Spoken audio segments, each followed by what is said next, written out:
a cibersegurança. Vivemos todos, indivíduos e Estados, com identidades diferentes. A física, que pisamos, que sentimos, onde estamos aqui neste momento, e a virtual, e já a digital, que está aí, que está também aí em casa. A maior parte da nossa vida passa-se hoje já no digital. Um novo paradigma de civilização e sociedade que entra muitas vezes em conflito com a realidade. As grandes companhias tecnológicas detêm o poder imenso que evolui tantas vezes à margem da realidade Estado-nação, criando novos problemas que as sociedades não sabem como enfrentar. Por outro lado, há a vulnerabilidade disto tudo. Os sistemas vitais, as instituições, a nossa vida estão à mercê de quem consiga roubar dados, sequestrar informação e com isso colocar em causa toda a organização do cotidiano, a segurança dos Estados, os nossos bens e patrimónios identitários e, em última análise, pôr em causa e destruir a democracia. Por tudo isto, trazemos a cibersegurança a debate com um conjunto de especialistas, técnicos, analistas, e está cá mesmo o chefe de Estado-Maior-General das Forças Armadas, o almirante António Silva Ribeiro. Quem protege a nossa identidade digital? Como se defende a paz e a democracia nesta nova realidade? O retrato do nosso mundo digital é feito pelo jornalista Jorge Almeida. O mundo passou a ser uma aldeia global com o espaço cibernético. E se houve muitas vantagens para mais de metade da população mundial, também surgiram ameaças que colocam em causa a nossa privacidade e, em último caso, a nossa segurança. Francisco Rente trabalha há 20 anos em cibersegurança e pensa que os utilizadores da internet partilham demais as suas vidas.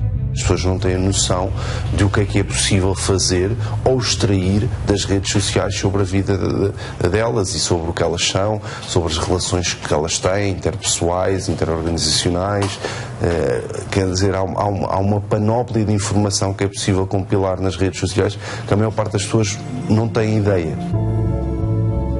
Na maioria dos casos, os dados pessoais que cedemos são considerados dispersos e não têm valor relevante. Mas tudo muda quando juntam os dados e são processados por algoritmos. A partir desta fase, é possível saber inúmeras coisas, como, por exemplo, padrões de comportamento. Mas se a partilha de dados pessoais pode ser perigosa, o caso muda de dimensão quando o novo mundo das comunicações é capaz de interferir em eleições ou quando uma empresa de telemóveis é acusada de fazer espionagem para um país. Mas tudo isto não surpreende os especialistas em segurança informática. São problemas reais e não são problemas novos. Já na década de 90 do passado século há evidências de interferências desse género. Aliás, um dos últimos casos que apareceu de comprometimento na cadeia de valor, né, o chamado Supply Chain Attacks, com um grande fabricante americano, mas também chinês ao mesmo tempo, em que alegadamente o exército chinês conseguiu introduzir capacidades de escuta no hardware que esse fabricante vende. Bruno Horta Soares é especialista em risco e segurança de sistemas de informação. Percebe a preocupação dos utilizadores porque as organizações têm que oferecer uma garantia de confiança. Como é que eu garanto, e entrando neste patamar que a organização não vai fazer mais do que efetivamente disse que ia fazer, como é que eu garanto que outros não atacam a minha organização e, por acederem a essa informação, de facto vão eles fazer aquilo que não foi autorizado? E aí é que entra o vetor da segurança.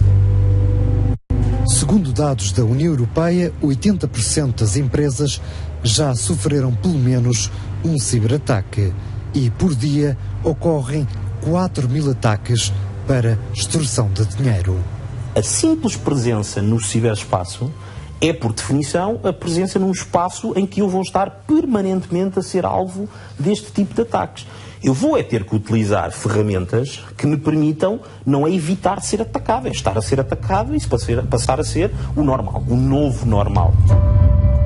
A venda de dados é um negócio multimilionário. Para travar a partilha de dados sem consentimento, a União Europeia deu um primeiro passo ao ter criado a Regulamentação Geral de Proteção de Dados. Mas, atenção, o RGPD não anula os riscos de uma utilização incauta da internet. Boa noite a todos os meus convidados. É um tema difícil, mas que eu espero que seja esclarecedor esta noite. Sr. Professor José Tribolé, não há muito tempo que o senhor disse: dê-me 100 mil euros e uma pequena equipa e eu consigo intrometer-me nos sistemas das instituições. Estamos assim tão vulneráveis? As instituições, não só públicas, público-privadas, são assim tão fáceis de atingir? Não foi bem isso que eu disse, mas não vou repetir, porque já fui tão criticado. Pois foi assim que saiu. Até e se pelo calhar... expresso, que até tenho medo de voltar a dizer. Mas se não foi com 100 mil, não é 100 mil. Basicamente disse, é uma constatação, eu não estava a propor fazer nada.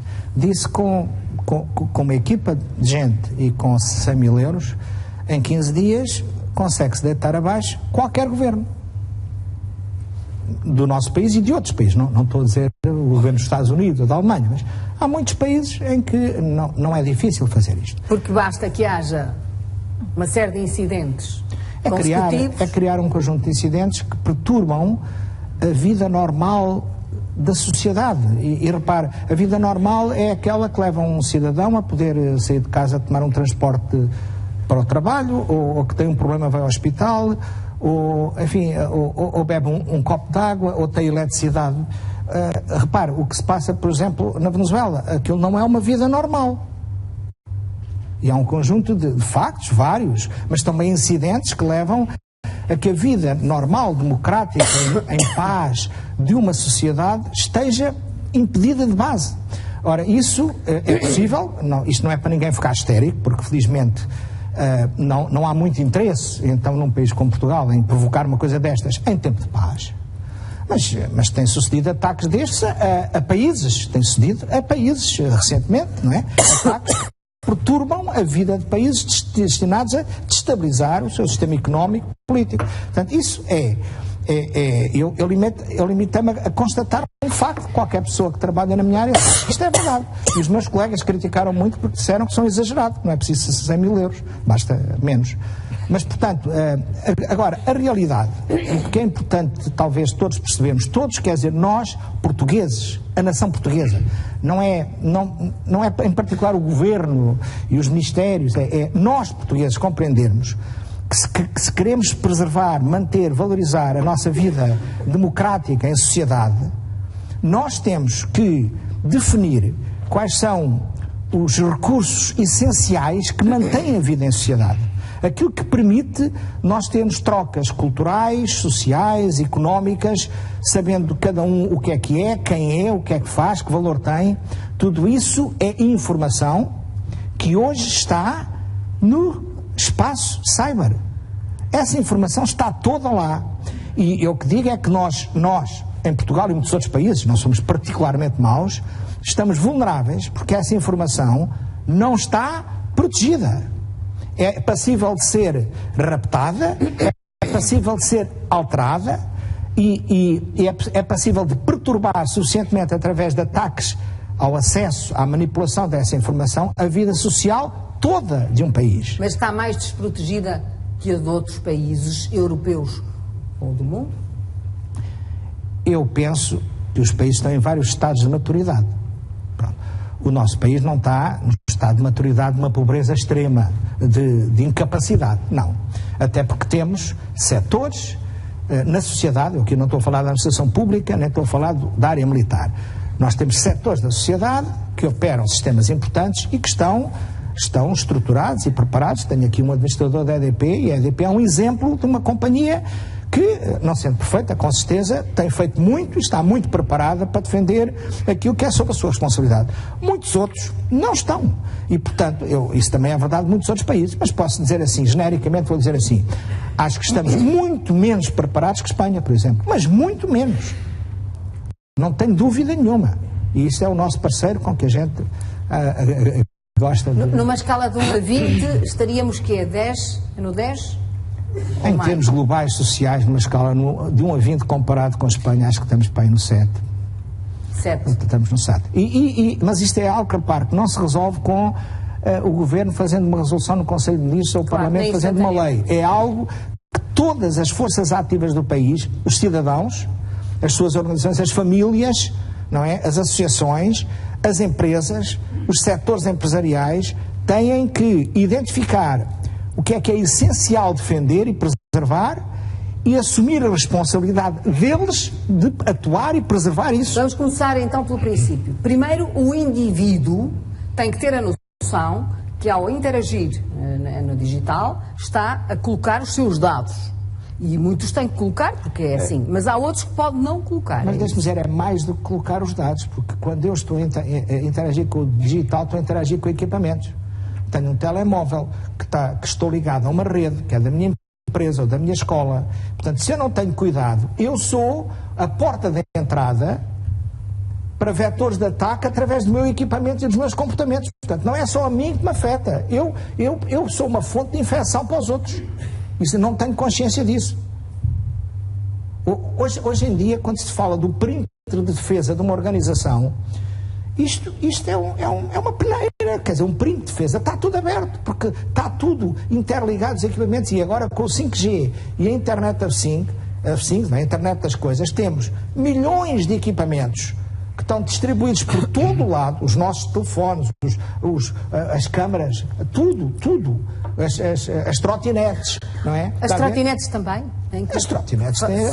São uma aplicação. As trotinetes têm chips e por isso é que aquilo tudo funciona e estão em comunicação. Portanto, tudo está ligado a tudo e, portanto, o conceito de defender e preservar o essencial tem que ser uma coisa distribuída, colaborativa e com regras e sobretudo, com consciência de que cada um está a fazer. Não há nenhum... Atos inconscientes é criminoso. E nós todos temos que aprender, tem que haver literacia para isso, e há muito trabalho a ser feito. Eu quero já mencionar positivamente o trabalho da Autoridade Nacional de Segurança e o Centro Nacional de Cibersegurança, que tem feito um trabalho pedagógico que continua a fazer notável, em parceria com muitas organizações militares e civis. Muito bem. Está aqui o Sr. Chefe de Estado-Maior-General das Forças Armadas, Sr. Almirante Silva Ribeiro. Muito obrigada por ter aceito o nosso convite e por ter vindo. Provavelmente as Forças Armadas portuguesas são aquelas que melhor estão preparadas desse ponto de vista para percepcionar o que se está a passar nas suas relevantes relações externas com a NATO e com outros países. Mas como é que o senhor definiria aquela relação que existe entre aquilo que é o conceito estratégico de defesa nacional, ao qual está plasmado os objetivos, no qual está plasmados os objetivos das Forças Militares Portuguesas e a relação com o Conselho Estratégico de Segurança Nacional, que tem que interagir com muito mais zonas e departamentos da vida do país. Como é que relaciona estes dois conceitos estratégicos? Se o da defesa está mais preservado, como está o da segurança? Olha, para percebermos isso, temos que ir à essência do fenómeno, deste fenómeno novo que é proporcionado por estas tecnologias digitais. E, na realidade, aquilo que se passa é que uma tecnologia que foi desenvolvida com finalidades benignas de facilitar a comunicação entre as pessoas se está a tornar, desde há uns anos a esta parte, uma tecnologia de guerra, uma tecnologia que pode ser utilizada com finalidades estratégicas de obrigar governos, obrigar pessoas, obrigar organizações a ceder à vontade externa de outros atores que nós nem conseguimos sequer tipificar em termos da sua dimensão física, da sua identidade, da sua localização exata. Portanto, nós estamos... Em ciberguerra. Estamos num momento de ruptura tecnológica da guerra. Como sabe, a guerra era feita com... normalmente desenvolviam-se as armas em função do tipo de guerra que se queria fazer. Esta arma que temos hoje, não. É uma arma que não foi desenvolvida para a guerra. É uma arma que foi desenvolvida com finalidades de melhorar as condições de vida e de comunicação entre as pessoas e que os atores internacionais estão agora a utilizá-las para finalidades estratégicas que podem ir desde a apropriação de dados de empresas até, como aconteceu, por exemplo, em determinadas circunstâncias, quando a Rússia invadiu a Geórgia ou quando invadiu a Ucrânia, para lançarem campanhas de desinformação pública ou até para desarticularem os sistemas de comando e controle dos países que estavam a ser objeto do ataque. E, portanto, nós estamos neste momento de ruptura. E há aqui outro problema que temos que considerar, é que estas tecnologias são de custo extremamente baixo e, portanto, este tipo de guerra pode ser feito por atores que são Estados, mas também pode ser feito por atores individuais. Como o Sr. Professor Triboli disse, que se calhar até 100 mil euros era muito dinheiro para realizar um tipo de ações que ele enunciou. Portanto, esta tecnologia permite fazer ações com finalidades estratégicas que eram completamente inacessíveis no passado, porque os equipamentos militares são extremamente caros. E isto vai colocar o patamar das disputas num campo completamente diferente daquilo que era clássico. É por isso é que há países que já desenvolveram o quarto ramo das Forças Armadas e os seus cibercomandos.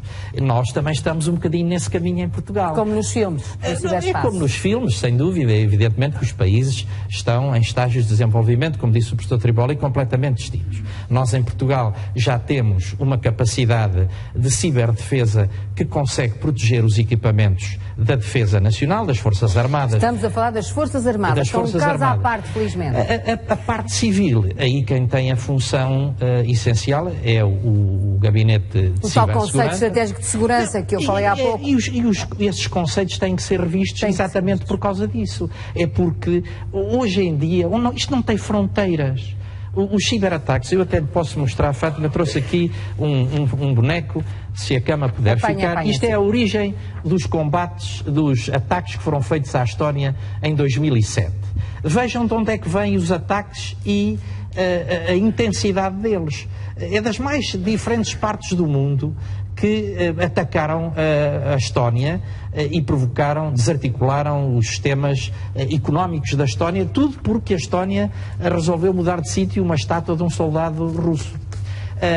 E, portanto, este tipo de conflito que é propiciado por estas novas armas cria dificuldades extraordinárias. Isto pode tanto ser feito do exterior como do interior. Não há inimigo externo, não há inimigo interno. Portanto, estes conceitos clássicos que o próprio terrorismo já tinha posto em causa, porque o terrorismo, onde é que estava o inimigo interno e o inimigo externo nos ataques terroristas? Às vezes eram cidadãos franceses que fizeram ataques em França e aquilo é um ataque terrorista. E, portanto, estes conceitos clássicos que vinham do tempo da Guerra Fria, de segurança e de defesa, hoje em dia têm que ser completamente revistos. Nós não podemos continuar a desenvolver e a edificar, a organizar as nossas estruturas de defesa com base nos conceitos da Guerra Fria, onde o inimigo estava perfeitamente definido, tinha estruturas fixas, nós quantificávamos exatamente os meios materiais e humanos e os recursos financeiros que tinham para a guerra. Hoje em dia isto mudou tudo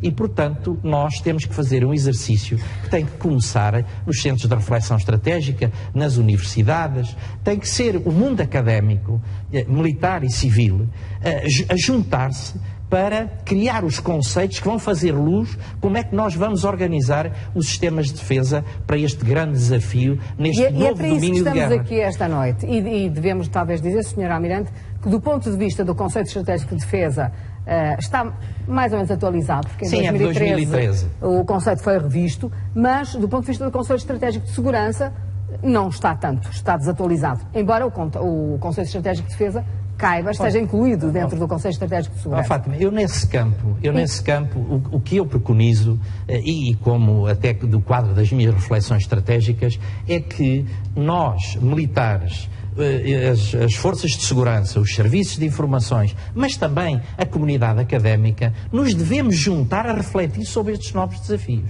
Isto não é uma coisa de militares e polícias, como era antigamente, que levaram a esses dois conceitos. e nem de polícias, nem de serviços de informações. Esta nova ameaça veio alterar completamente esses paradigmas. E por isso há aqui um desafio académico, um desafio conceptual, um desafio doutrinário fundamental que nós precisamos de agarrar para traçar a luz que ilumina o caminho para dizer como é que nós vamos defender o mundo em que queremos viver. É preciso dizer que, penso eu, que o mundo militar está avançado deste ponto de vista, porque nas academias militares têm sido muito desenvolvidos estes conceitos, estudados e desenvolvidos, e, portanto, provavelmente está em boas condições para fazer esse debate. É verdade. Temos um grande benefício aqui, Fátima, que é pertencermos a uma organização que é estruturante da defesa no espaço euroatlântico, que é a NATO, e também a União Europeia, que também tem organizações e tem feito reflexões. Mas a NATO aqui é que é o elemento estruturante. A NATO começou a criar as suas estruturas em 2002 e acabou em 2015. Demorou 13 anos a criar as capacidades essenciais para poder reagir a este tipo de ameaças. E criou muito recentemente um centro de comando para a ciberdefesa, que foi decidido na cimeira do ano passado. E, portanto, nós temos que ter consciência que se a NATO, que com todas as suas capacidades demorou 13 anos a criar estas condições para poder reagir a estas ameaças, um país como nós temos que andar bem e depressa e juntar-nos todas as nossas capacidades, as nossas competências e recursos para criarmos, de facto, condições para que Portugal possa proteger aquilo que é verdadeiramente crítico ao funcionamento do país. Isso mesmo, de André Azevedo. O Dr. André Azevedo é diretor executivo da Microsoft Portugal. Enfim, todos os países se vão protegendo de alguma forma, como aqui já se foi dito pelo professor Tribolier e pelo Sr. Almirante, mas em que ponto é que pensa que Portugal está nesta fase da proteção? Obrigado pela questão e pelo convite. Queria naturalmente, a título de enquadramento, explicar que nós, enquanto empresa que opera à escala planetária, temos de facto acesso a um conjunto de informação privilegiada de tudo aquilo que é este contexto do ciberespaço e daquilo que são as ameaças que vamos verificando na operação que ocorre por todo o mundo. E o que verificamos é que há aqui uma clara tendência de aumento daquilo que são as ciberameaças por todo o mundo, em que Portugal não é exceção. E, portanto, em resposta à sua questão, Portugal está claramente numa situação também em linha com aquilo que é uma tendência global de aumento dos ciberataques. Acho que vale a pena também extrair algumas conclusões daquilo que é um relatório que nós produzimos anualmente sobre o estado da arte deste tipo de ameaças. E, portanto, há basicamente 3 fenómenos que eu acho que vale a pena nós destacarmos e que está um bocadinho em linha com aquilo que foi referido pelo Sr. Almirante. Primeiro ponto, a ideia de um ciberespaço como um campo de batalha. Houve claramente uma transferência daquilo que são os conflitos, daquilo que era o tradicional contexto de guerra ou de influência e de tensão geopolítica para aquilo que é hoje o ciberespaço, que foi concebido para um fim claramente diferente.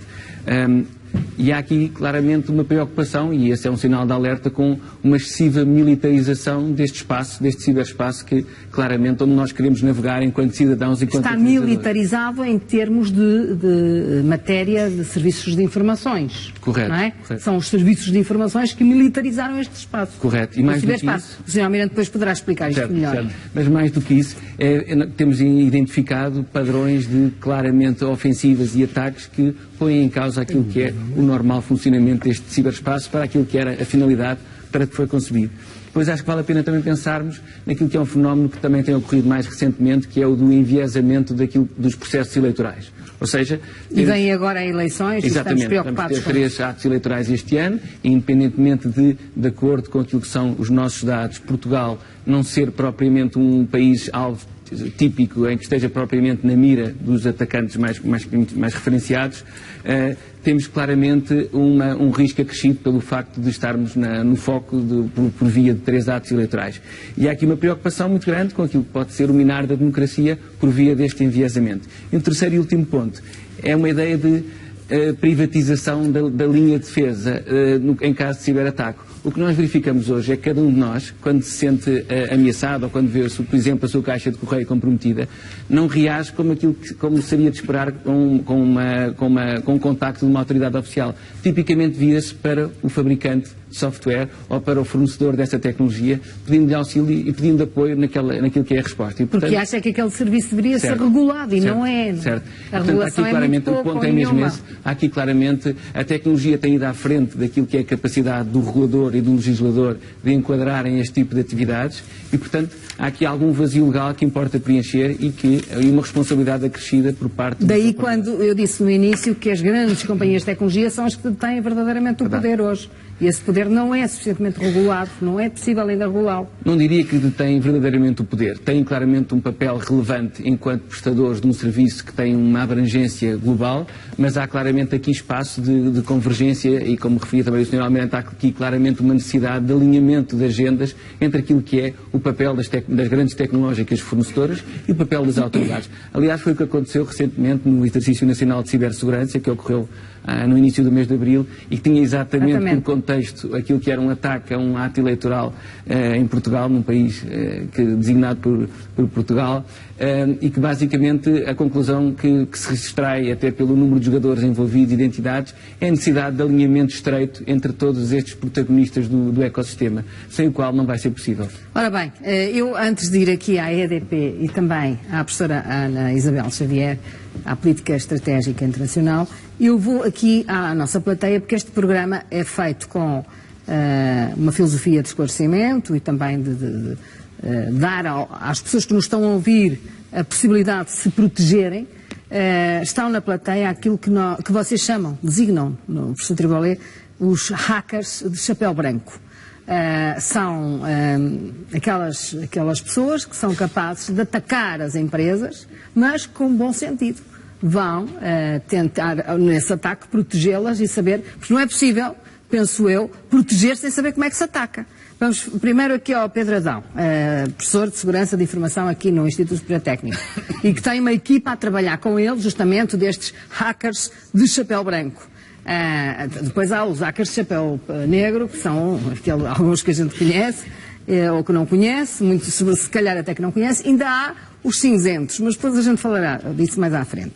Pedro Adão, como é que isto se faz? Como é que se aprende estas técnicas? Que talentos são estes? Boa noite, muito obrigado pelo convite. Queria agradecer a possibilidade de estar aqui. Bom, como é que se treina? Por isso, basicamente, eu posso lhe contar um pouco a história de como é que começou esta equipa que nós temos no Instituto Superior Técnico. Por isso, existem regularmente, por isso, neste caso, até, agora estamos a falar todas as semanas, aqui há uns anos menos, competições na área de cibersegurança.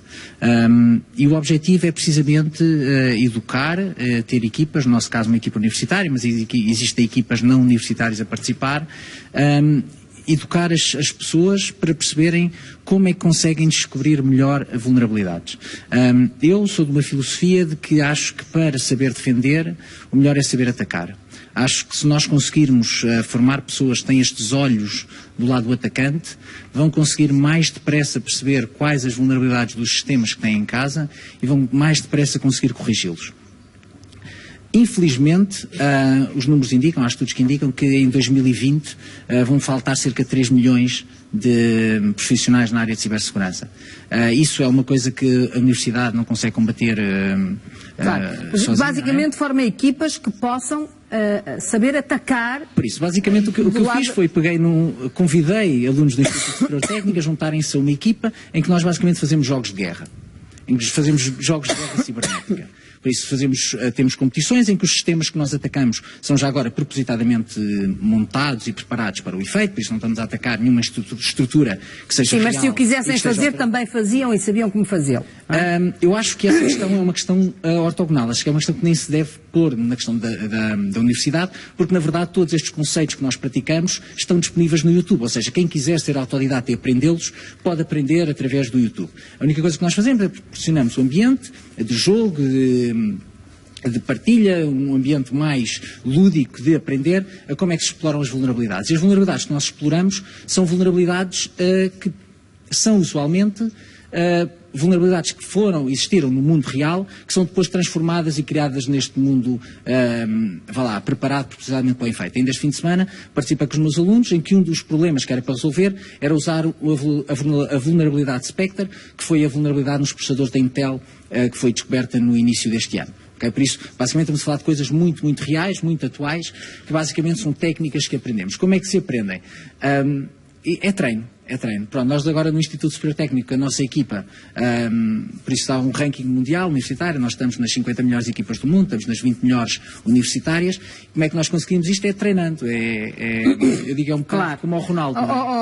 Como o Ronaldo ou como o Rui Pinto. A questão é, se calhar por cada Rui Pinto, nós conseguimos formar 10 aqui. E agora nós podemos... E provavelmente o Rui Pinto provavelmente até se formou ele próprio, não é?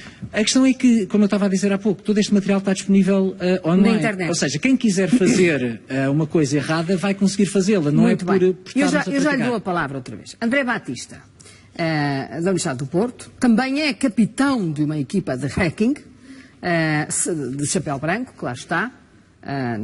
Sagrou-se no hacker mais valioso do mundo num concurso internacional de cibersegurança. Verdade? É verdade, não é do mundo, mas foi uma competição bastante importante e foi uma honra trazer o prémio para então, Portugal. Não é do mundo, é de quê? Da Europa? Não, foi uma competição em Washington DC, realmente internacional, mas há várias competições por ano. E sabemos que só está no Porto por um acaso, porque toda a gente o quer levar lá para fora para trabalhar justamente na área da cibersegurança. Sim. E que tem resistido, apesar dos valores incrivelmente absurdos, como na sua expressão, que lhe têm oferecido. O que é que são essas vulnerabilidades que o Pedro Adão fala?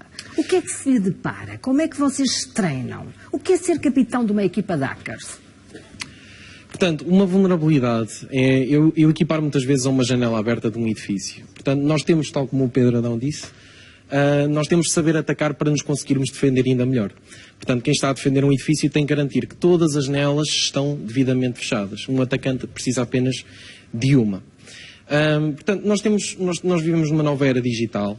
Os hackers bons, os chapeuzinhos brancos, e os hackers maus, os chapeuzinhos pretos, têm um papel na nova era digital muito importante. Isto porquê? Porque nós já assistimos a vários episódios de guerra, de ciberguerra, como foi o caso das eleições dos Estados Unidos, entre outros, estavam a falar da Estónia, etc., em que basicamente nós temos nações a utilizar uma nova arma digital, uma arma cibernética, para controlar a opinião pública,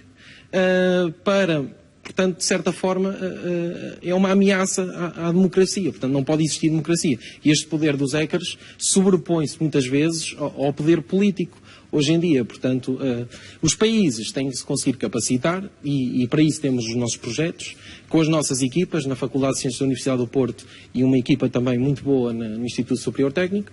Participamos em competições internacionais e estas equipas estão preparadas para desenvolver armas extremamente complexas, obviamente, para que o país se consiga proteger. Portanto, vocês são uma espécie de tropa de elite, não é? Sr. Almirante, eles são uma tropa de elite. São. Como é que o senhor classificaria isto? Esteve lá comigo no ENCFA e nas Forças Armadas. De facto,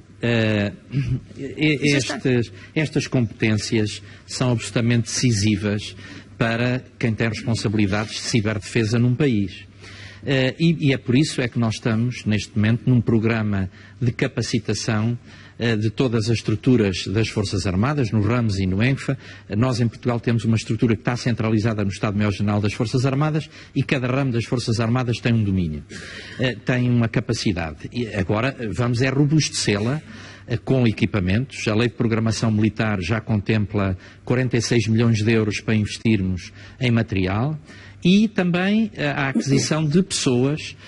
Nós neste momento só temos militares, mas evidentemente que nós, e é uma das coisas que já falei com o professor Tribolé, foi das primeiras coisas que fiz mal assumi o cargo de CENCFA, foi reunir-me com o professor Tribolé para ouvir a opinião dele e fazer esta ligação à universidade para tentarmos captar para o nosso centro de ciberdefesa as pessoas que tenham as melhores competências.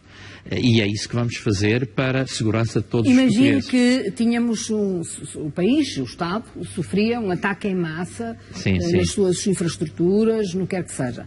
Era possível que as Forças Armadas, enfim, obviamente que aqui o poder político tinha a sua palavra, mas utilizassem este saber sem dúvida nenhuma, Fátima. Destes investigadores. Sem dúvida, porque há aqui um papel central do Centro de Cibersegurança, que agrega um conjunto de entidades, entre as quais as entidades, as capacidades militares, mas integra muitos atores e as universidades, empresas. Ainda agora nós, num exercício que realizamos, tivemos 3 empresas portuguesas a jogar o exercício. E, portanto, quando há um incidente destes, todos nós nos ajudamos. Eu posso aqui revelar, porque não tem problema nenhum. Nem todos são hackers de chapéu branco, não é? Não, mas nós, evidentemente, as pessoas que têm atitudes responsáveis nesta atividade.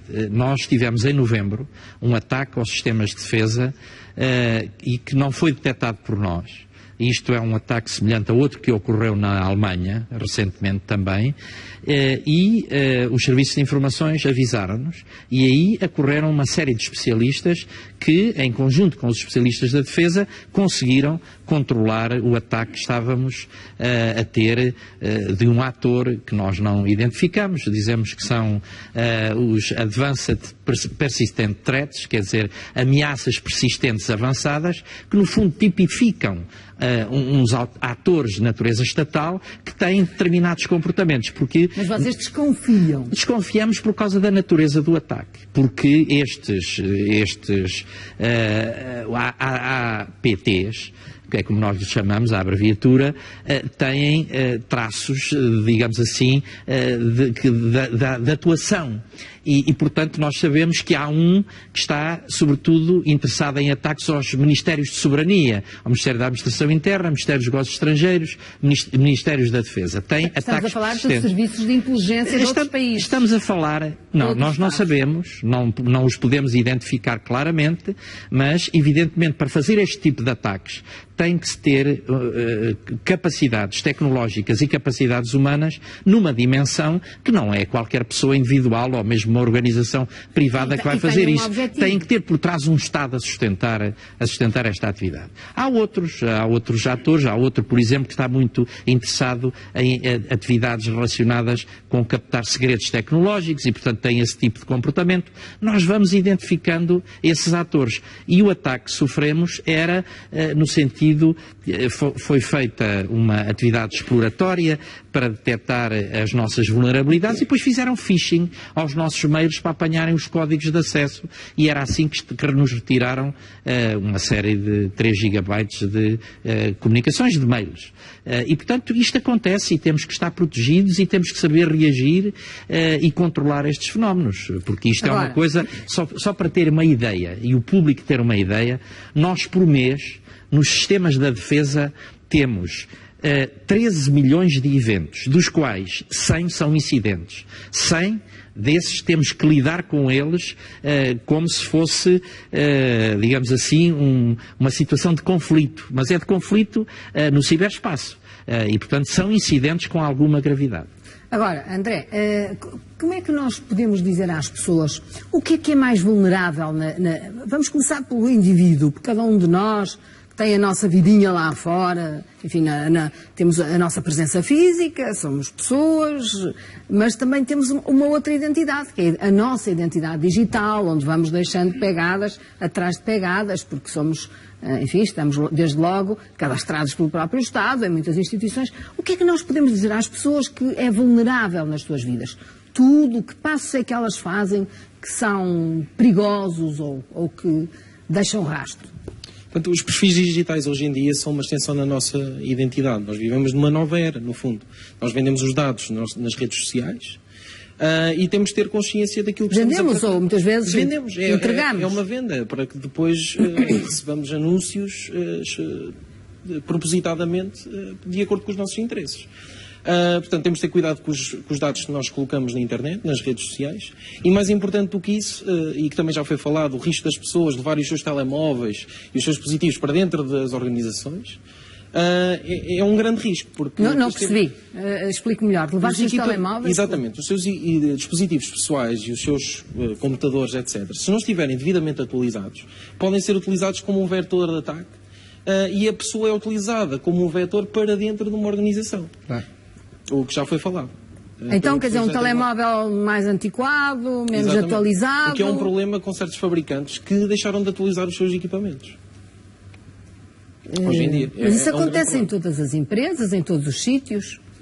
Sim, de certa forma. Portanto, qualquer empresa poderá sofrer um ataque via um dispositivo de uma pessoa, basicamente.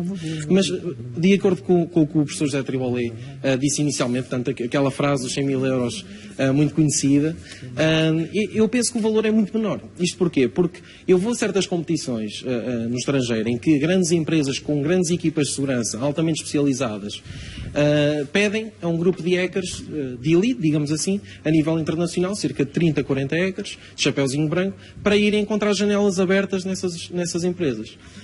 E com cerca de 20 a 20 mil euros é possível descobrir uma falha, uma vulnerabilidade extremamente crítica que tem um grande impacto numa empresa.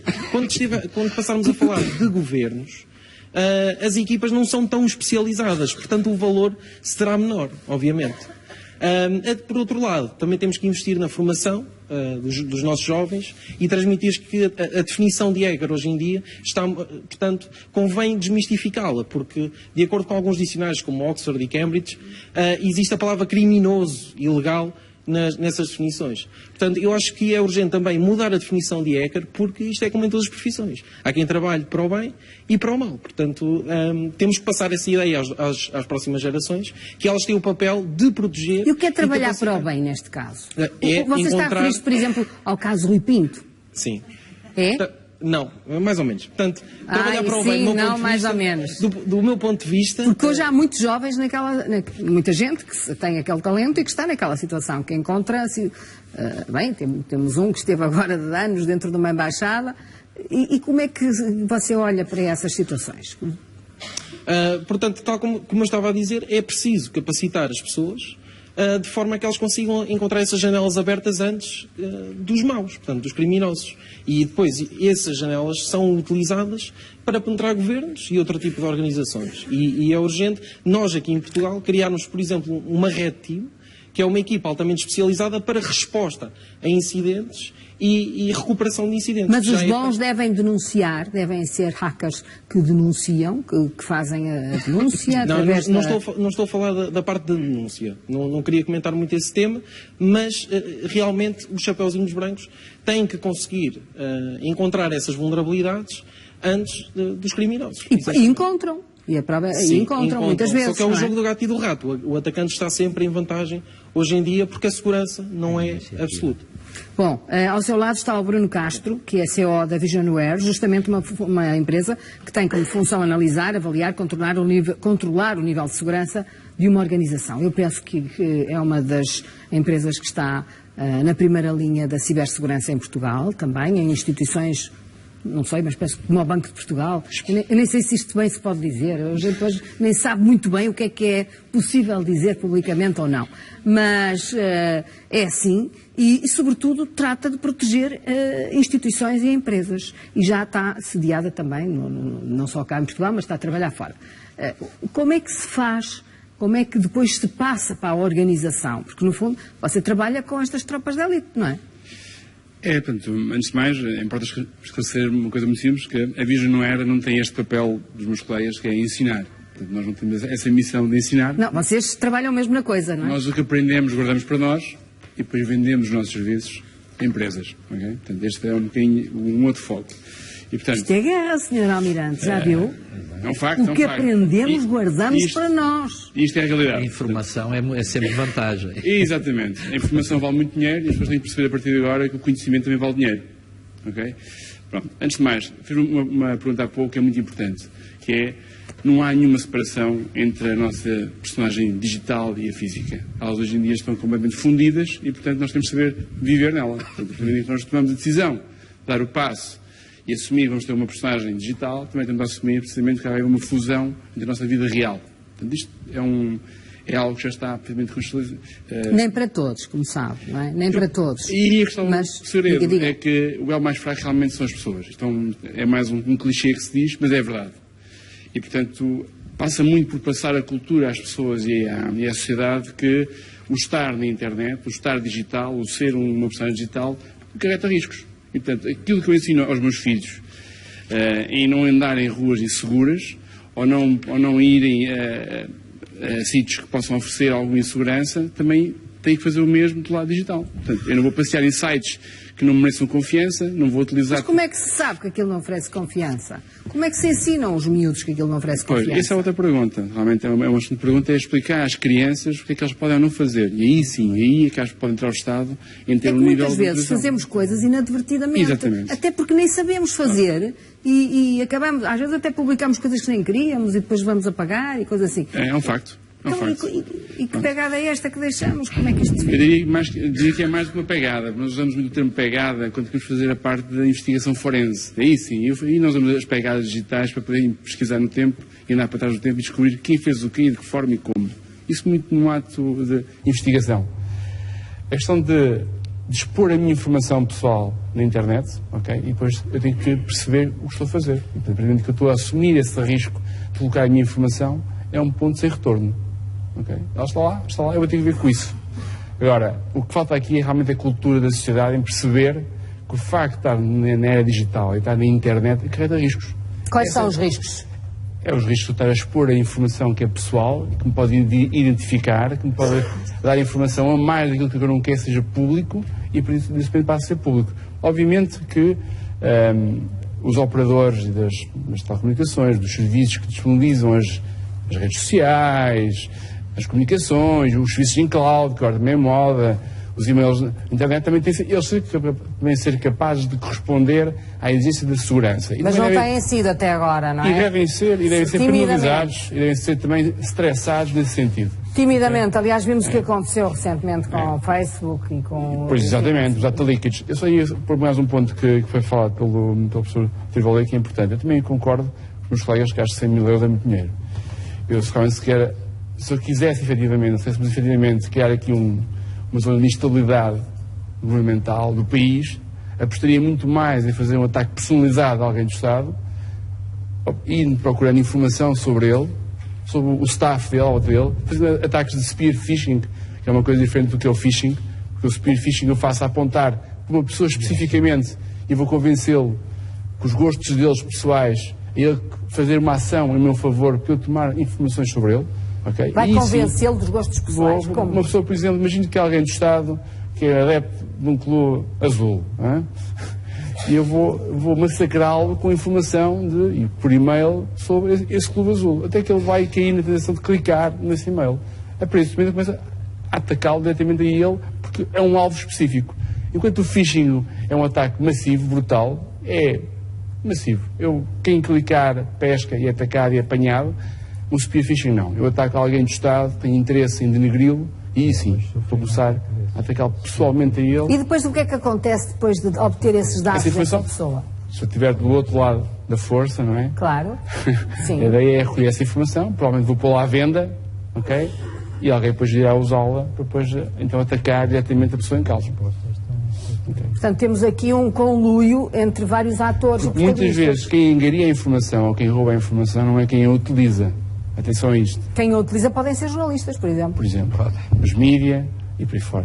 Muitas vezes, muito provavelmente, e na maioria das vezes, quem realmente rouba a informação, quem consegue pescar a informação, okay, é mais tarde irá vendê-la no negócio que vale muito dinheiro, é vender a informação, e depois sim irá vender a alguém e depois irá utilizá-la para outros fins. Okay? Pôs isso na questão de uma figura relevante do Estado. Mas no plano individual, sim, como é que isso pode afetar o cidadão comum? Todas estas pessoas que aqui estão, umas têm Instagram, outras têm, sim, Facebook, outras têm uma rede digital qualquer. Como é que podem ser afetadas? Porque eles pensam assim, eu só recebo a publicidade e só chega aí a publicidade, sem problema nenhum. Mas há maiores riscos? Há mais riscos? Claro. Por exemplo? As pessoas... Eu quando estou debaixo de de uma proteção estatal de uma empresa, eu tenho um conjunto de barreiras tecnológicas, procedimentais, políticas, internas, que me protegem antes de chegar a mim. Tenho um conjunto de barreiras que me vão protegendo até chegar a mim e depois, no fim do dia, eu sou o elo mais fraco. Okay? Se eu estiver em casa, estou no meio do mundo cibernauta, sozinho. E, portanto, tudo chega a mim e eu tenho que ter o bom senso e a cultura e o conhecimento para ser capaz de filtrar tal e qual o que eu faria se andasse na rua à noite sozinho. Mas a maior parte das pessoas não tem essa cultura, nem essa sabedoria, nem esse talento tecnológico. Exatamente. As pessoas só clicam para querer saber, não é? E daí o ciberataque ter tanto sucesso. Okay? E a fraude ter tanto sucesso. Portanto, os seus dados podem ser roubados muito facilmente. Aquilo que, enfim, até saberem onde está. A sociedade em geral está muito vulnerável ao cibercrime. Sim, é um facto. Como é que prevê que vai ser o cibercrime? Que rosto terá? Já tem, mas ainda está um tanto ou quanto invisível. Mas como é que vai ser, na realidade, no futuro? Num futuro próximo, com certeza. A minha esperança é que estes senhores que dão aulas na universidade comecem a passar a cultura da literacia da segurança aos mais novos, e isto começa a passar... Que nós, os mais velhos, temos que ter muita precaução, porque sabemos menos daquilo que estamos a fazer. Portanto, somos mais vulneráveis ainda. Eu faço parte de uma geração em que eu cresci com a internet. Portanto, quando eu comecei a trabalhar em computador, apareceu a internet. Portanto, tive a oportunidade de apanhar a boleia toda da internet e, portanto, fiz o meu caminho todo de adolescente a viver este caminho. Mas os meus pais não foi assim, nem os meus avós, e eles hoje usam a internet. E, portanto, há claramente uma falta de conhecimento e acho que há aqui um gap, há aqui realmente uma falta de capacidade ainda de nós passarmos informação suficiente às pessoas, mesmo daquelas pessoas que acedem à internet de forma, como diz, que é via Instagram, via os Facebooks, via as redes sociais, via os e-mails, via as compras online e tudo o resto, e acham que tudo é seguro porque estão em casa sentados no celular e acham que por estar a utilizar um telefone que hoje tem poderes fantásticos, não é? E estarem em casa sentados no celular, estão seguros. Mas compras online? Por aí fora. Se confiar no site. Há aqui um processo... A maior parte não é confiável. Estava a apontar a mim, se eu uso compras online, eu uso compras online. Com muito cuidado. Com muito cuidado, só em certos sites. Exatamente. Bom, nós voltamos já para a segunda parte do Prós e Contras, onde vamos ouvir a EDP, que é um dos serviços críticos da vida do país, de qualquer país, mas também da vida portuguesa, e a professora Ana Isabel Xavier, que é uma especialista justamente em estratégia política internacional. Até já. Muita gente não se apercebe bem porque faz parte do seu cotidiano utilizar as redes digitais e sem pensar nas implicações que isto pode trazer-lhes. José Ferrari Careto é da Unidade Digital da EDP. Muito boa noite, muito obrigada por ter vindo. Há pouco o professor José Triboli falou justamente na situação crítica, na importância crítica que tem para o país o setor da energia, e neste caso a EDP, e que a EDP é uma das empresas que já está municiada, digamos que já está preparada para resistir a alguma coisa. Não sei se é tudo, porque parece que nunca se resiste a tudo nesta questão da cibersegurança. Mas como é que estamos preparados? Ou como é que classificaria o nível de proteção da EDP face a um ciberataque? Boa noite, obrigado pelo convite. Eu classificaria o nosso nível de aptidão como elevado. Mas tinha um comentário que eu não resisto a fazer ainda antes de entrar em detalhe relativamente ao tema da EDP. Nós temos que ter em perspectiva que a utilização do digital, das ferramentas digitais, da internet, dos telefones inteligentes é uma coisa intrinsecamente boa. Portanto, ou seja, não podemos ficar com a ideia, no final de um debate desta natureza, de ficarmos nem apavorados com a utilização dessas ferramentas, que inclusivamente têm que ser mais utilizadas pela sociedade. Nós em Portugal temos excelentes redes de comunicações, temos excelentes redes de telemóveis, temos ainda um nível de utilização que fica um bocadinho aquém dos nossos parceiros na Europa.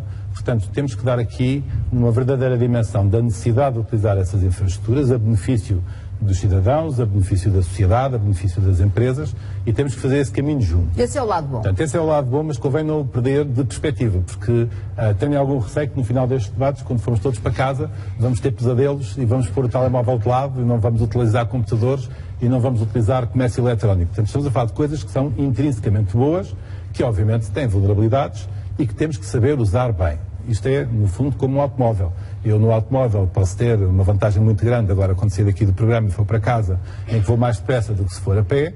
Portanto, sei que há um risco se for muito depressa, se não for cuidadoso, mas não é por isso que vou deixar o problema é que nós não estamos todos preparados para ser cuidadosos. Mas a perspectiva tem que ser essa, ou seja, tem que ser, isto é bom, mas tem que ser bem usado. O carro é bom, leva-me para casa, mas eu tenho que ir com cuidado e tenho que saber conduzir. O que nos conduz ao tema da literacia digital e das pessoas perceberem quais são os riscos, quais são as vulnerabilidades. Portanto, no fundo, usarem, mas usarem de uma forma informada e saberem aquilo que devem fazer e o que não devem fazer. Mas aqui gostava só de deixar claro, um contributo para o programa, de não temos que ter pavor de utilizar, não temos que ter pânico de utilizar, temos que fazer uma boa utilização, mas aprender. E isso passa muito pela literacia digital. Felizmente as gerações mais novas estão bem preparadas para lidar com este tipo de ferramentas, ou estão mais preparadas do que as gerações mais velhas para fazer essa utilização. São a partir de que gerações? Dos 40? Eu diria que sim. A partir dos 40 dos 40 para trás, as pessoas já, como há bocado foi aqui dito, portanto, nasceram com o digital e as pessoas mais novas já dominam muito bem, quer o comércio eletrónico. Se vir as percentagens de utilização de comércio eletrónico em Portugal, o que eu faço em termos de comprar viagens de avião, reservar hotéis, etc. Portanto, há uma franja da população, muito nas camadas mais jovens, que faz uma utilização muito intensa das ferramentas digitais. Mas não quer dizer que não esteja vulnerável e que não tenha, obviamente, não sofra esses problemas. Agora, mas isto no fundo era só dizer que há aqui um lado bom da equação que também não podemos perder de vista. De uma forma geral, como é que a EDP se preparou? Porque eu estou a lembrar-me de situações em que a EDP também teve dificuldade em fazer frente a apagões e problemas. Claro. Até estou-me a lembrar também dos fogos. Demorou vários dias a recuperar. Há bocado disse, e com razão, que todos temos de ter a noção de que ninguém está 100% seguro relativamente a nada. Isso vale para o tema da cibersegurança, vale para o tema dos acidentes naturais, vale para os roubos na rua. Quer dizer, seria soberba pensar que alguém está completamente seguro. Tendo dito isto, obviamente que quanto mais investirmos em segurança, quanto mais preparados nós estivermos, quanto mais exercícios fizermos, quanto mais estivermos cientes dos riscos que corremos, melhor estamos preparados para esses mesmos riscos. A EDP, obviamente, leva este tema muito a sério. A EDP tem uma longa tradição de utilização de tecnologia, portanto, não é uma empresa que tenha começado a utilizar tecnologia recentemente. Nós, por exemplo, fala-se hoje em dia muito na internet das coisas e na possibilidade de comandar ativos, barragens, etc. Remotamente, a EDP tem telecomando das suas centrais há muitos anos, portanto, é uma área onde a empresa tem muita experiência. Temos uma estratégia bem definida e uma política bem definida em termos de cibersegurança, temos reportes bem definidos, temos mas tem equipas a trabalhar, tem monitorizações constantes, tem alguns destes hackers de chapéu branco convosco, como é que que estão protegidos? Como é que protegemos? Portanto, para além de termos uma abordagem definida, de forma estruturada, temos monitorização 24 horas por dia dos nossos sistemas, quer dos sistemas informáticos, quer dos sistemas operacionais, digamos assim. Fazemos exercícios regulares, no sentido de anteciparmos eventuais ameaças que possam ocorrer. Fazemos formação aos nossos colaboradores, mais uma vez em diferentes níveis técnicos de colaboradores, colaboradores que têm responsabilidades muito operacionais, no sentido de estarem preparados para responder a eventuais ameaças que nós tenhamos e, obviamente, que a formação é meio caminho andado, digamos assim, para podermos estar aptos a reagir com prontidão a eventuais ameaças. Investimos significativamente também no sentido de robustecer as nossas próprias infraestruturas, portanto, quer as infraestruturas informáticas, quer as infraestruturas de comunicações. Portanto, temos uma preocupação constante de estarmos sempre o mais possível à frente. É que são uma instituição crítica para o todo nacional? Em que medida é que outras dependem da EDP e por aí fora? Portanto, nós somos críticos no sentido de que gerimos infraestruturas críticas, portanto, a infraestrutura de eletricidade, quer do ponto de vista da distribuição, quer os próprios centros de produção, são infraestruturas críticas do ponto de vista da segurança em Portugal e noutros países do mundo, mas no caso concreto em Portugal, e para além disso somos um prestador de serviço essencial, portanto, quer do lado da eletricidade, quer do lado do gás, o que leva a que sejamos muito cuidadosos, nomeadamente com a proteção dos dados pessoais que nós gerimos. Portanto, são dois pilares, digamos assim, que nós atendemos muito, aliás, estão definidos do ponto de vista legislativo, portanto, essas duas abordagens, quer do ponto de vista da proteção de dados, quer do ponto de vista da gestão de infraestruturas críticas, e, obviamente, nós, cientes dessa nossa responsabilidade,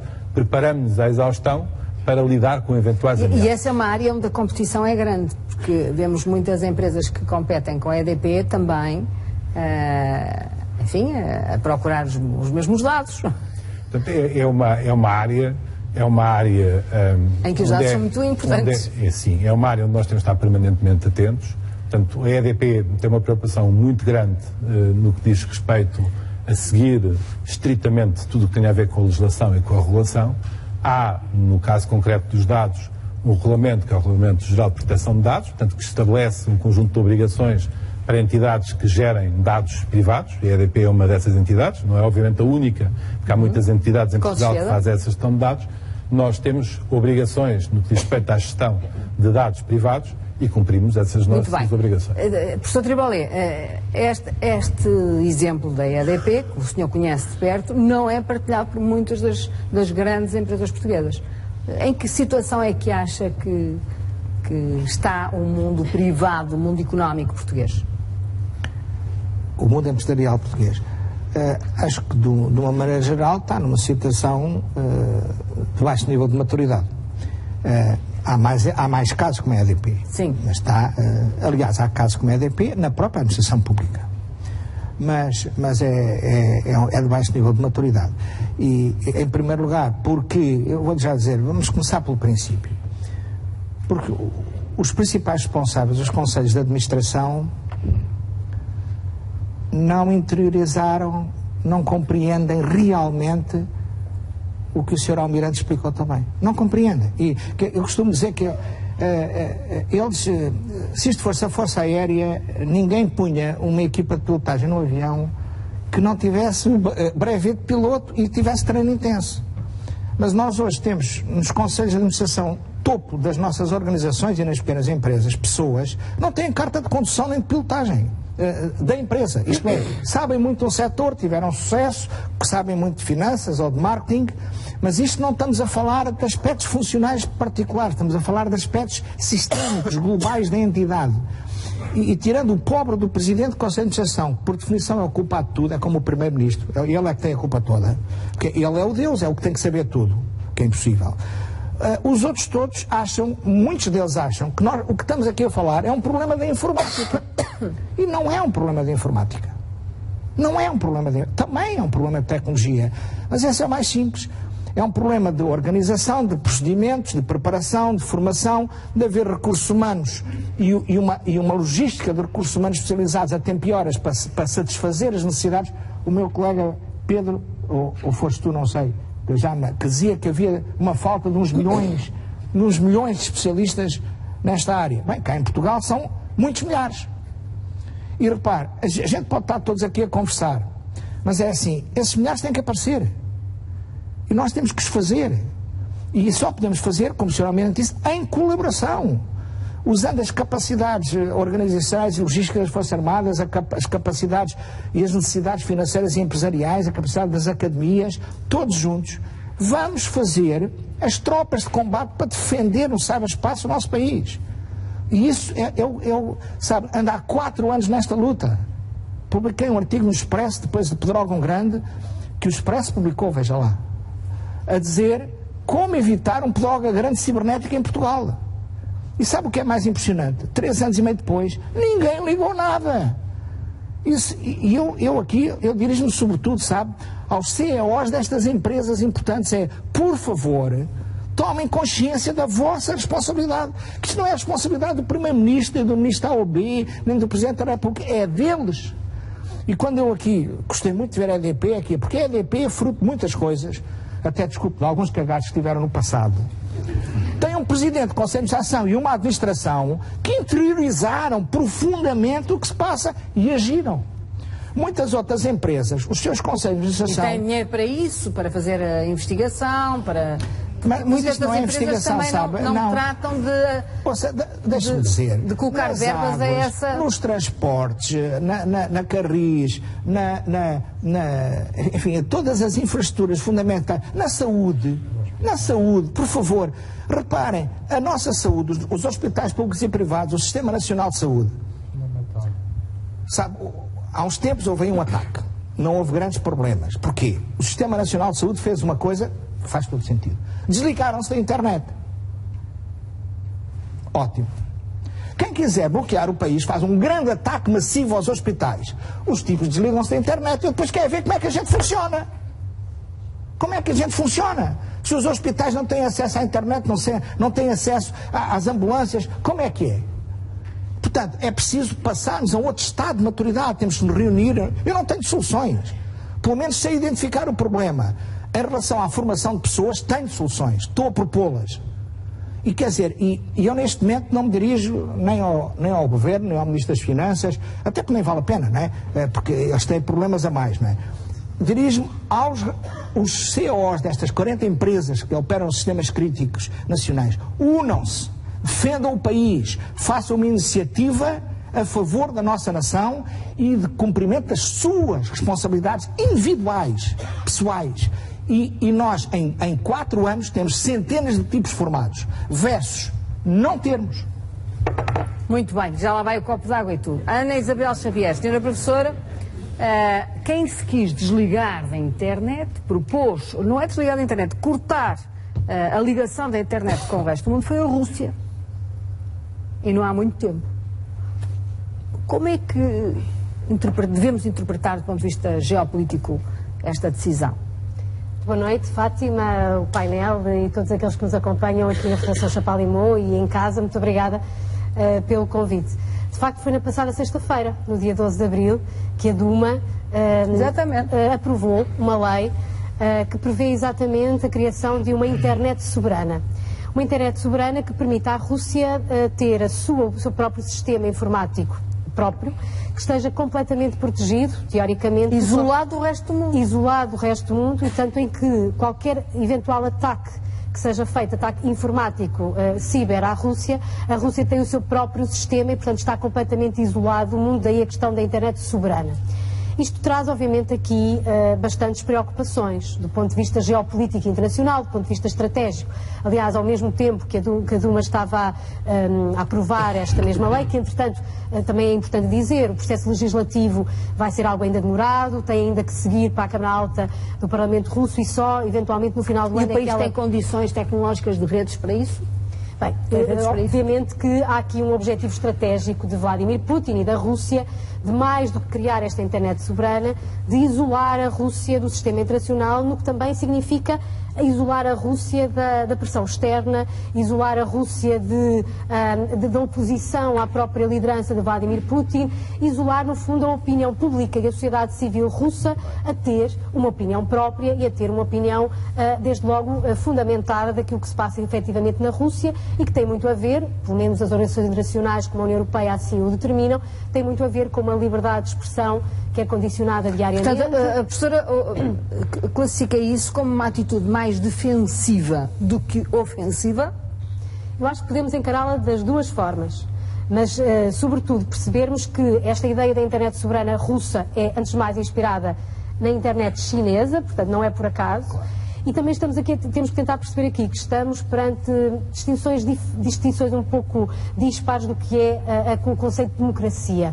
E é por isso que, se calhar, aos nossos olhos, isto é um bocadinho tão controverso. A verdade é que a Rússia encontra nesta forma de securitizar a internet e de criar esta ameaça da securitização da internet uma forma de não só proteger os seus próprios sistemas de informações, mas, sobretudo, proteger a sua população de qualquer intromissão externa. Portanto, isto é altamente controverso do ponto de vista das relações internacionais. Mas é ainda mais controverso pensarmos que isto está enquadrado numa estratégia mais ampla da Rússia, também de ataque ao Ocidente. E, portanto, eu acho que também, até agora tivemos um debate muito, eu diria, técnico, pelo menos para alguém que não é desta área, um debate muito técnico, muito informático, mas a dimensão ciber é cada vez menos uma dimensão técnica, é cada vez mais uma dimensão geopolítica. A dimensão informacional é uma nova dimensão do poder. O Sr. Almirante Silva Ribeiro dizia muito bem, a NATO, inclusive em 2016, na Cimeira de Varsóvia, elevou a dimensão ciber a quarta área de poder.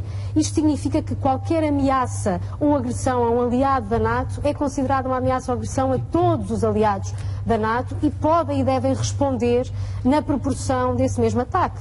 E porquê que em 2007 com a Estónia não foi possível? Porque a Estónia na altura não era membro da NATO e, portanto, não havia esta possibilidade de solidariedade. A NATO já tem equipas preparadas para acorrer aos países e auxiliá-los em situações de ataque. Mas de forma muito recente. Mas depois, politicamente, dentro da própria NATO, é um melting pot de países, não é? Temos países com cores completamente diferentes e com entendimentos da democracia. Com culturas estratégicas completamente diferentes. Portanto, e com entendimentos de democracia completamente diferentes. Não sei como é que a NATO se vai orientar nesse azulejo e com velocidades tão no processo complicado. de decisão completamente diferentes. Não é por acaso que em Portugal ainda se fala muito na distinção entre cibersegurança e ciberdefesa, porque há de facto estruturas que as próprias democracias têm que são sólidas em termos de tomada de decisão, em termos de resiliência das suas infraestruturas, que em sociedades, aos nossos olhos, menos democráticas, embora se considerem democracias, enfim, o tempo é o outro e o tempo de decisão e o tempo operacional é completamente diferente. Agora, percebermos aqui duas questões do meu ponto de vista em relação à Rússia. Primeiro, nós só estamos a falar da dimensão ciber no âmbito das relações nacionais porque há uma narrativa das ameaças híbridas que emerge no plano internacional, sobretudo a partir de 2007, 2008. Tem a ver muito com este ataque ciber à Estónia, mas tem depois também a ver com uma série de acompanhamento teórico, quer a nível da União Europeia, quer a nível da NATO, de reestruturação dos conceitos estratégicos de defesa, do próprio conceito estratégico da União Europeia, do relatório de execução e de implementação da Estratégia Europeia de Segurança, de uma estratégia ciber 2013 da União Europeia, que no fundo vem trazer à opinião pública esta consciência de que há um novo patamar de teatro de operações. E porque temos as experiências das últimas eleições nos Estados Unidos, temos até a experiência também das interferências durante o referendo do Brexit. E antes disso, a guerra da Geórgia, a guerra da Geórgia, da própria Rússia. Portanto, temos aqui a suspeição, há pouco o Sr. Almirante não pôs o nome nas coisas, mas temos a suspeição de que a Rússia está a trabalhar nesta guerra do ciberespaço de uma forma fundamental e determinada. E está a trabalhar por três razões fundamentais, eu diria. A primeira, para desmantelar e neutralizar a própria unidade da NATO. Há aqui, obviamente, um objetivo muito concreto. Nós já não estamos em guerra fria declarada, nós já não estamos com uma divisão clara entre a NATO e o Pacto de Varsóvia, embora existam outras organizações à escala regional do espaço pós-soviético que poderiam facilmente contrapor a NATO enquanto aliança militar intergovernamental, mas a verdade é que há um objetivo claro, primeiro, da NATO, desmantelar e neutralizar a unidade da NATO, protagonizada pelos Estados Unidos. E a seguir destruir o projeto europeu. Depois, a segunda grande opção, obviamente, é destruir a unidade do projeto europeu, destruir a ideia também de que a União Europeia se está a alargar para o espaço pós-soviético e está a atrair espaço pós-soviético de influência russa, nomeadamente a Ucrânia, para projetos e iniciativas europeias e da própria NATO, em que rapidamente o alargamento vai chegar às fronteiras da Rússia. Portanto, nós sabemos que a Ucrânia é um dos próximos candidatos a ser membro da NATO e não será membro da União Europeia, mas é um dos membros mais ativos da política europeia de vizinhança. Portanto, esse diria que é a segunda grande questão que está em causa. A terceira grande questão em relação à Rússia e esta dimensão ciber tem a ver com todos nós, que é, no fundo, descredibilizar a confiança que todos nós temos nos nossos sistemas políticos. E, portanto, a verdade é que o debate pode ser muito técnico e pode ser muito informatizado, mas no final do dia o que está efetivamente aqui em causa é a credibilização dos nossos sistemas políticos. É a nossa democracia ocidental, tal qual a conhecemos. Enfim, o âmago da liberdade e da forma e os direitos humanos tal qual os conhecemos. E é a forma como lidamos também com a informação. E a Fátima falava do aproximar das eleições europeias. Eu acho que é muito importante falar sobre isso, porque é verdade que a União Europeia tem muitos defeitos e muitas vezes pecam por tardias as iniciativas, mas ainda no final do mês de março houve uma decisão muito clara que parte do Conselho Europeu, que é no sentido de entrar em vigor um sistema de alerta rápido para sinalizar campanhas de desinformação. Cada vez menos se fala em fake news, porque fake news é uma contradição, se são notícias não são falsas. Mas o que é muito importante, e a União Europeia tem vindo a falar sobre isso, é de alguma forma criar um pacto, desde logo com as redes sociais e com os grandes operadores, a Google, o Twitter, enfim, o próprio Facebook, no sentido de haver rapidamente a indicação do que é que está a ser utilizado como propaganda política, com que fins, serem bloqueados esse tipo de sites, esse tipo de perfis, do mesmo modo que aconteceu com a radicalização online e com a radicalização extremista online, e exatamente que haja uma cooperação digital com todos os stakeholders envolvidos, com as empresas. Claro, e aí o jornalismo e os jornalistas terão um papel decisivo a tomar. Fundamental. Mas, de facto, quando estamos a um mês das eleições europeias, depois não admira que haja um bocadinho esta paranoia securitária, muito recentemente protagonizada por Jean-Yves Le Drian, ministro dos Negócios Estrangeiros francês de Emmanuel Macron e um dos grandes motivadores deste movimento à marcha europeu, que diz claramente que as duas grandes ameaças às eleições europeias não é tanto a abstenção, não é tanto o populismo, mas é o facto de termos aqui, por um lado, Vladimir Putin e, por outro, inclusive é o ideólogo de extrema-direita de Donald Trump, Steve Bannon, que já veio para a Europa e que nitidamente está a querer, mais uma vez, descredibilizar aquilo que é a nossa ideia de democracia europeia. E, portanto, os populismos hoje crescem na Europa, o Brexit acaba por ser influenciado como foi influenciado, porque há capacidade, há permeabilidade dos nossos sistemas políticos e, portanto, mais do que falar da resiliência dos sistemas, cada vez mais é a resiliência dos sistemas políticos e a literacia digital de todos nós. Muito a cavalo também do chamado grupo de Visegrado, não é? Que é a Hungria, a Polónia, a Eslovénia, a República Checa, que têm estado a cavalgar mas que é um grupo ideais. Que também está muito na vanguarda também do que é a influência russa. Portanto, eu falei da Rússia, justamente. Mas, por exemplo, a China utiliza a espionagem... Se me der licença, deixe-me fazer a pergunta, porque eu ia fazer a pergunta. Porquê é que os Estados Unidos alertaram os europeus para que tenham cuidado com os telefones de uma determinada marca chinesa? Podemos dizer a marca, que é o Huawei. Pronto. Só para ser mais fácil. Diz a professora. Essa marca, como é que é possível? De que é que se suspeita, afinal? Há aqui um phishing económico, dados económicos, o que é? A narrativa oficial é que há espionagem, portanto, a tecnologia 5G que a China está a produzir através da Huawei permite, efetivamente, a ciberespionagem.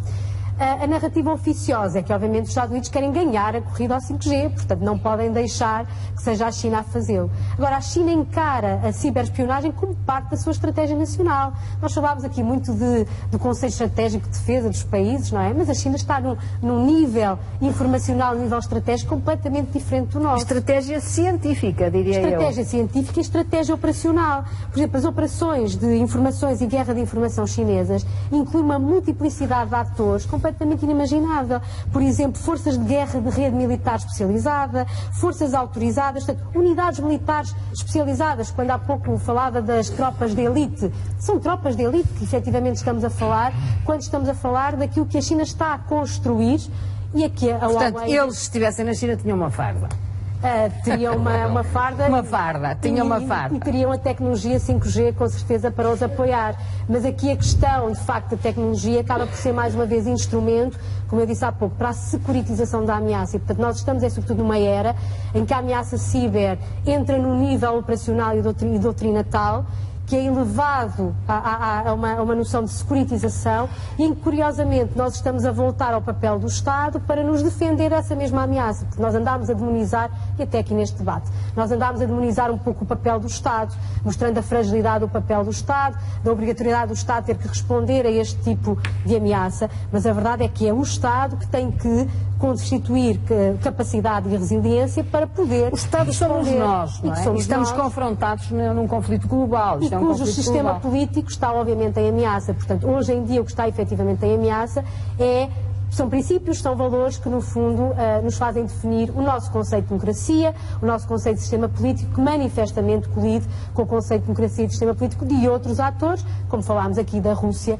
da China, mas também dos Estados Unidos. E, portanto, hoje não podemos deixar de olhar para a atualidade nacional sem vermos a dimensão ciberespalhada por todos esses conflitos. O que vemos é que hoje há multipolos, não é, da ação nesse ciberespaço.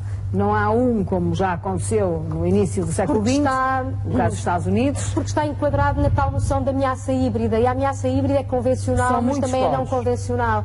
A ameaça híbrida é a desinformação, mas também é a utilização do WhatsApp para a propaganda nas eleições brasileiras. Também é Nicolás Maduro utilizar os Estados Unidos e o eventual ameaça ciber para justificar o apagão que praticamente dominou durante o mês de março na Venezuela. É falar de uma monopolização e de uma manipulação de dados para compreender os resultados do Brexit. Portanto, a ameaça híbrida acaba, no fundo, por ser tudo isso. A dimensão técnica e informacional é importante, mas é uma dimensão. Portanto, aqui o meu argumento é sobretudo que nós hoje não podemos encarar nenhum conflito, nenhuma ameaça sem que a dimensão ciber esteja presente. A NATO fez-lo e muito bem em 2016 quando diz que paralelamente à terra, ao mar e ao ar há um quarto teatro de operações que traz aqui uma complexidade muito grande e com uma agravante, é que não há responsabilização. O problema disto ser uma zona cinzenta do ponto de vista do direito internacional é que não há responsabilização. Nós podemos saber que o IP vem de um hacker russo ou chinês, mas quem é esse hacker? Quem é o IP? Enfim, nós conhecemos poucos casos em que a responsabilização é efetiva. Deixe-me ir aqui ao Sr. Chefe de Estado-Maior-General das Forças Armadas, porque há aqui uma preocupação maior, que é a NATO vai resistir a isto tudo? Para bem de todos nós tem que resistir. Não quero fazer de si analista, porque inclusive sei bem o seu lugar, o lugar que ocupa na sociedade portuguesa. Mas como é que o senhor olha para esta organização? Sabe que a NATO, criada em 1949, já passou por vários desafios e sempre os superou.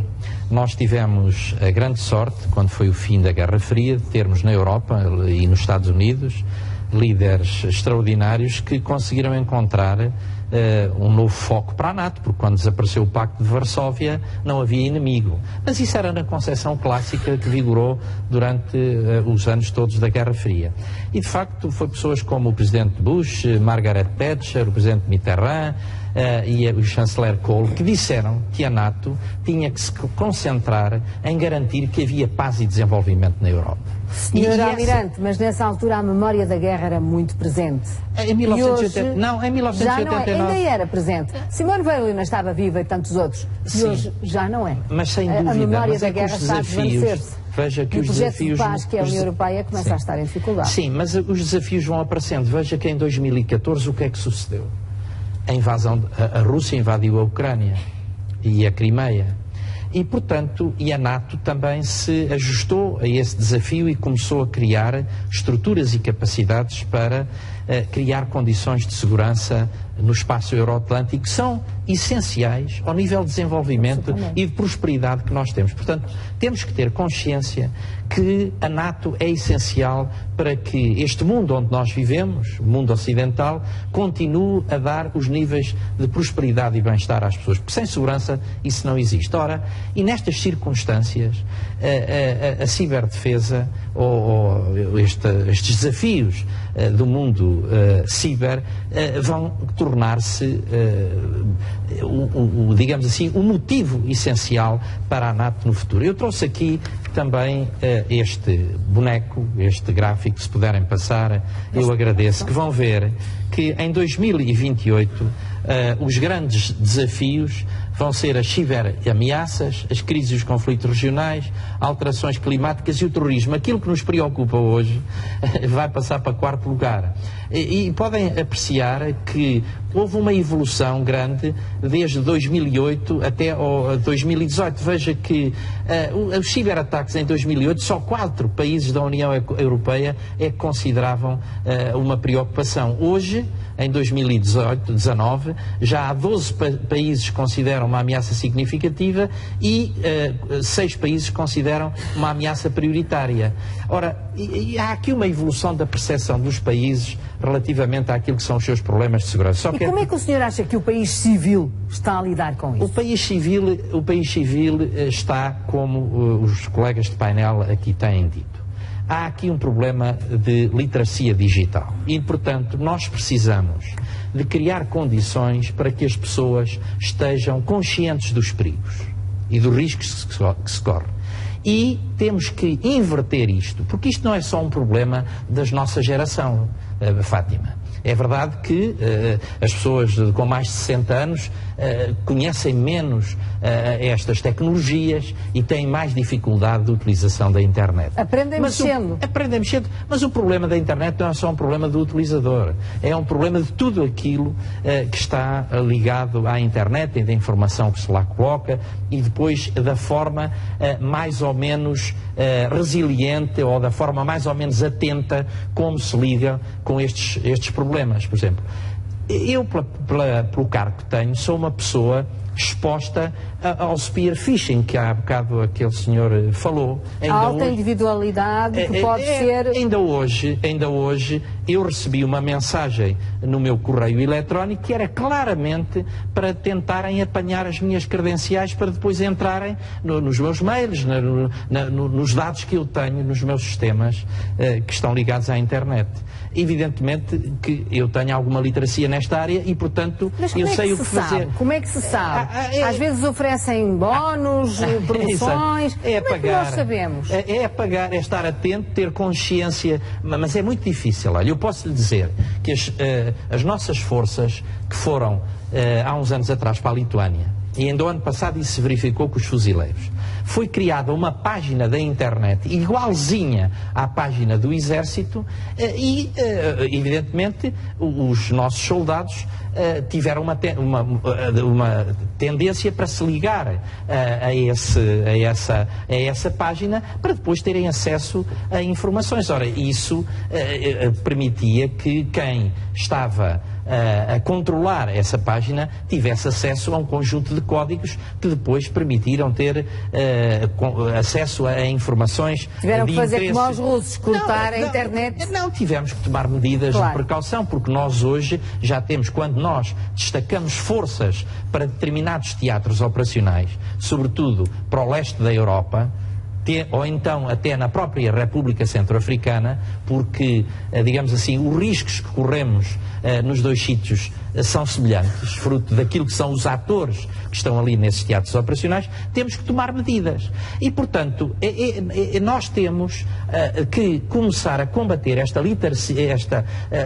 falta de conhecimento digital logo na escola primária. Temos que começar a ensinar as pessoas para os riscos e para as medidas que se têm que tomar a partir da infância das pessoas, para que nós, numa geração, consigamos recuperar desta situação. Quem o diz é o chefe de Estado-Maior-General das Forças Armadas e está a dizê-lo também aos civis, Bruno Castro. Vamos agora partir, já dissemos, e você trata das empresas, das grandes instituições, a sua empresa trata de defender as grandes instituições, as grandes empresas que contratam justamente os serviços de cibersegurança e de proteção, mas voltando ao indivíduo, o que é que o cidadão comum pode fazer para se defender melhor? Que quando recebe e-mails, quando tem um e-mail que está quase aberto, com palavras-chave ou com passwords muito fáceis, o que é que pode fazer? Pronto, a pergunta é realmente muito bem colocada, porque o grande desafio da cibersegurança é mesmo esse. Portanto, quando nós apontamos um ataque direcionado, por exemplo, às Forças Armadas, e há um ataque de spear phishing, é apontar especificamente a uma pessoa ou a duas pessoas, não sabemos muito bem o que fazer em concreto, e a simulação, por exemplo, de um site é clonado, é copiado quase instantaneamente. Nós conseguimos copiar um site integralmente e depois simular que Quanto tempo demora a fazer isso? É instantâneo. Hoje em dia, com as tecnologias que nós temos, qualquer jovem universitário copia, há ferramentas que fazem isso, quase online, e copiam um site genuíno, legítimo, e transformam num site falso, em que a pessoa pensa que está a aceder realmente ao site correto da sua empresa, da sua instituição, coloca as suas credenciais, a sua password, e aquilo está a guardar efetivamente para depois ser usado a posteriori. Do lado das pessoas comuns, e atenção, este tipo de ataque tem um sucesso fantástico, okay? Porque o elo mais fraco é realmente as pessoas. Portanto, eles criam sites iguaizinhos àqueles que nós acedemos normalmente. E os e-mails são direcionados. Os e-mails iguais, um e-mail igual com a nossa password. E nós vamos lá enviar e-mails direcionados para a pessoa com os interesses que elas têm associados, por exemplo, nas suas redes sociais, aquilo que ela gosta, se gosta de barcos, se gosta de futebol, se gosta de o que seja, e tudo que é comunicação que estamos a enviar é direcionada para que ele caia naquela armadilha e porque tem interesse pessoal sobre isso, e quando clica, então efetivamente está a aceder depois a um link, a um acesso que realmente vai parecer que é um site legítimo e não é. Pronto, isto acontece exatamente o mesmo. O que é que a pessoa pode fazer perante isso? Voltamos ao mesmo e isto é um problema cultural. Não, mas vai fazer queixa à polícia? O que é que faz? A posteriori? Contratou assim? O que é que se faz? E contra quem, Fátima? Hã? Contra quem? Contra quem? É isso? Faz o quê? Tipicamente a queixa é contra desconhecidos. É que a seguir podem-lhe roubar o dinheiro que está no banco, podem-lhe roubar as coisas. O próximo passo é esse. Ou roubam informação pessoal para depois usarem mais tarde para denegrir, para chantagear, ou roubam dinheiro. É uma de duas. E realmente tinha razão quando falava na questão do IP, porque o traceability, portanto, a rastreabilidade, hoje em dia, no mundo cibernauta, é um limbo. Portanto, quando há bocado vimos aquele gráfico do ataque à Estónia, aqueles IPs todos, aquelas geografias todas, são fictícias. Claro. Ok? São fictícias. Aquilo não é verdade. Ok? Então foram feitas de vários sítios e são fictícios, são mascarados. Ok? Chamamos assim. Pronto. E portanto, quando acontece algo do género, uma fraude, acontece tipicamente que a pessoa percebeu que foi roubada e depois sim vai ao banco e diz: eu fui alvo de uma fraude bancária, clonaram-me o cartão, acederam o meu home banking, ou estão a chantagear, e depois aí tipicamente passa para a autoridade e faz a análise forense e depois a queixa tipicamente cai no cerco dos desconhecidos. E portanto. André Batista. O papel do hacker bonzinho. Grande intervenção ao ano. Como é que podem, que missão é essa, como é que podem ajudar o país e, em último caso, também os cidadãos? Portanto, os hackers, que são os chapeuzinhos brancos, têm uma missão, têm a missão de ajudar a descobrir o maior número possível de vulnerabilidades. Vocês muitas vezes podem ter na vossa mão saber aceder aos cartões, a tudo, não é? Mais ou menos. Os sistemas são Diga lá a verdade, eu sei que podem aceder e é possível, acedem, porque a segurança não é absoluta. Acedem aos nossos dados mais pessoais, mais íntimos, mas como são do chapeuzinho branco, não vão mexer neles, porque são sérios, não é isso? Sim, vamos reportar esse vetor que existe e um determinado sistema não foi concebido propositadamente para que isso aconteça, à semelhança do que acontece nas nossas competições, que são cenários simulados, e tem essas vulnerabilidades que são reais e que resultam de erros humanos, porque até ver, os humanos programam os sistemas, não são robôs perfeitos. Pronto, e quanto mais vulnerabilidades nós conseguirmos descobrir, mais seguro vamos ficar. Mas não conseguimos chegar a 100% de segurança, mas conseguimos tentar garantir um nível de segurança bastante bom, de modo a conseguir reduzir essa probabilidade. Deixa-me perguntar aqui ao Pedro Adão, porque também há o chamado hacker cinzento, aquele que nem, ou melhor, muitos dos brancos já foram cinzentos. Enfim, até porque normalmente são jovens, são pessoas muito jovens, que têm acesso a coisas muito grandes, muito importantes, muito relevantes e que, num momento ou outro, podem não saber muito bem o que fazer com essas informações. Isto também existe, não estou a dizer que existe no seu grupo, mas também existe e pode existir. Sim, na verdade, como estamos no mundo digital, parece que tudo é nosso, não é? Tudo está próximo de nós, parece que a propriedade não é de ninguém, não é? Mas há um sentimento diferente relativamente à propriedade? Sim, quer dizer... Quando se está a tratar de digital. Por exemplo, se a Fátima estiver a sair de casa e vir um carro de porta aberta com a chave lá dentro, percebe que não deve entrar, não é? Que o carro é de outra pessoa. E se calhar, no mundo digital, essa fronteira é mais ténue, não é? Ninguém está a ver, não é? Ali na sua rua também ninguém estava a ver e a Fátima não roubou o carro, não é? Mas também ninguém estava a ver. Mas há uma sensação de intimidade maior que no digital? Eu acho que nós devemos pensar de outra maneira. Eu acho que o facto de eu querer fazer uma coisa errada, não tem que ver com eu saber ou não... Quer dizer, se eu não souber fazer a coisa, não a vou conseguir fazer. Mas o que me leva a fazer uma coisa incorreta, não é? Por exemplo, a Fátima, se vir o carro aberto, vai roubar o carro. Não há polícia, ninguém está a ver. Está só a Fátima na rua, não há mais ninguém. O carro está até a chave. Vai roubá-lo. Eu não, até tenho medo.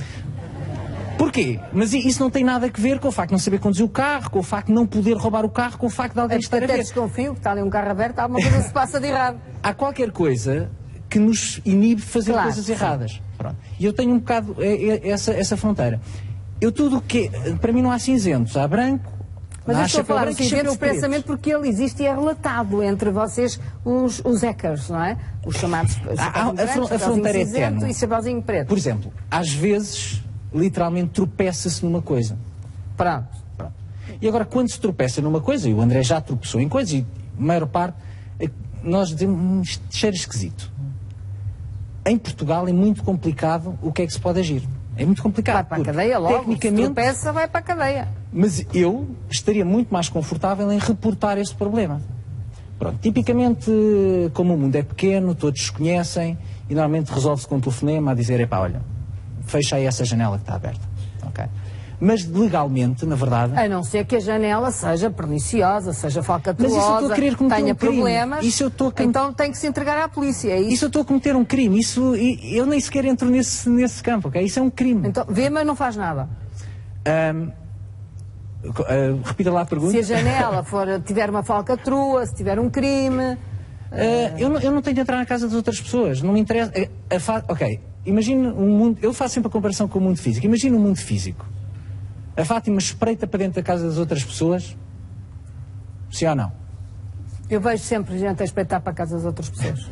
Pronto, eu não espreito para a casa das outras pessoas, tal como no mundo digital também não espreito. Havia umas ambulâncias que tinham até meio dos vidros, eram meio opacos. Então eu via as pessoas, quando eu era pequena, via as pessoas a espreitar lá para dentro, que era uma coisa que me impressionava imenso, porque era trágico, era terrível, era para ver o doente que estava dentro da ambulância. Por isso, o facto de estar a vulnerabilidade presente...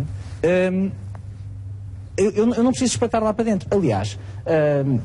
há esse voyeurismo, não é? Tipicamente, nesta questão das vulnerabilidades, até há uma coisa que é, quando se quer demonstrar que a vulnerabilidade está presente, tipicamente o que se faz é tentar demonstrar a presença com o mínimo de extração de informação.